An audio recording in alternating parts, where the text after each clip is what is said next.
In tonight's primetime focus, each war gets its medium. This is the June 29th, 1914 front cover of the New York Times. Heir to Austria's throne is slain. That assassination will become the spark of World War I. And Americans learned about it the way they learned about everything then, on the front page of the morning newspaper. It wasn't until World War II that Americans started hearing the war by radio. Mr. Churchill believed that these islands could be successfully defended, could ride out the storms of war, and outlive the menace of tyranny.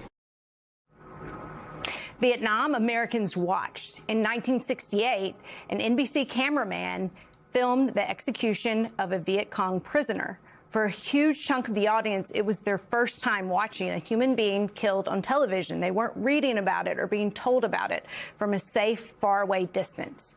In the early 2000s, an anonymous writer wrote of the, quote, shock and awe as the bombs fell around him in Iraq. The Guardian called him the Baghdad blogger. Then there was the Arab Spring. Revolutions were sparked and organized on Facebook pages.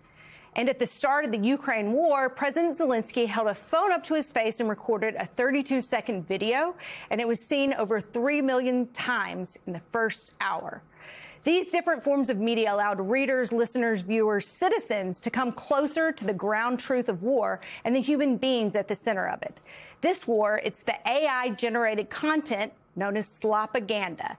This administration has shown nothing but contempt for wartime transparency, going to war without making its case to American citizens or Congress, and cherry-picking dollops of war metrics to the press corps.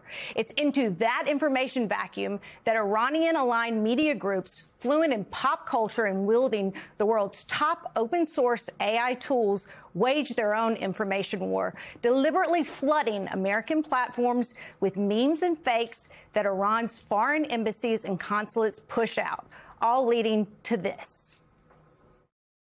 Fake Jesus, you put on the robe and the glowing light, pretending to heal while you start the fight. I ran on this Jesus, the pure and the true. It really is something how much work and the knowledge of American culture and the dark humor. And granted, some of it's violence. There's a lot of anti-Semitism. They highlight atrocities. It's obviously a lot of it, a huge, amount of it, if not the majority, is fake. But they are pushing this medium forward in a way that we sure aren't competing on the battle space, the information battle space. Yeah, I think there's two different elements here. One is the Lego video that you played at the end, and I think there's like some nebulous connection between the regime and who's actually producing these videos. I think it's still not clear. There's been some reporting about it.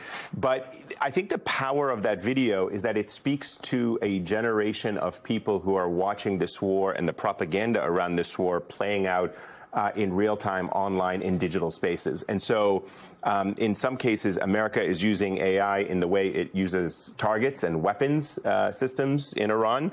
And the Iranians don't have access to that type of AI in their weaponry, but they're using the AI in speaking to people around the world. And really, I think, given this particular president who's obsessed with trolling and lives online and is always in, Twitter and everything, there's no doubt that he has seen this. There's no doubt that it has come across his feed at some point.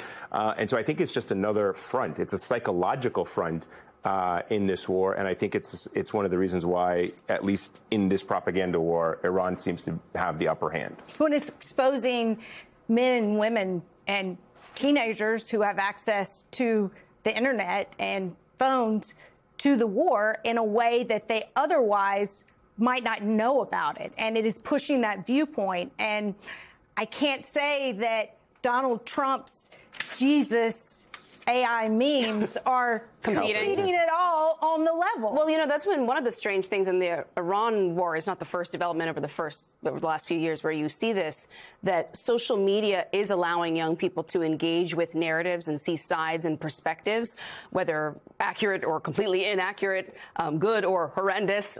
They have this sort of like direct relationship with other parts of the world.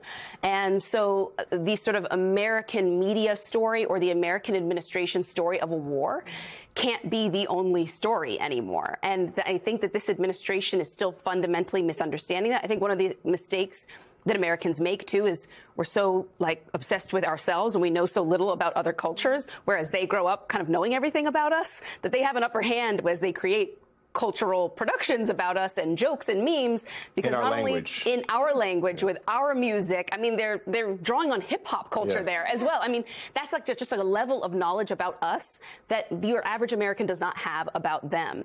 And so that is allowing them to tell a story and get ahead on a story and reach people who, again, are maybe not watching us and learning about the developments in this war, but that's going to be how they see it on their phone while they're running between classes or going to work on a day-to-day basis. And it's truly shaping the way in which they view all of this. And I'm not sure this administration, but the rest of this country also understands actually how effective that all is. Yeah, our government seems to have a very love-hate relationship with AI of all kinds. I will point out that even as Donald Trump has tried to ban the use of Anthropic by the U.S. government, the NSA is using Anthropic's most powerful model yet, Mythos Preview. But that's another story for another day.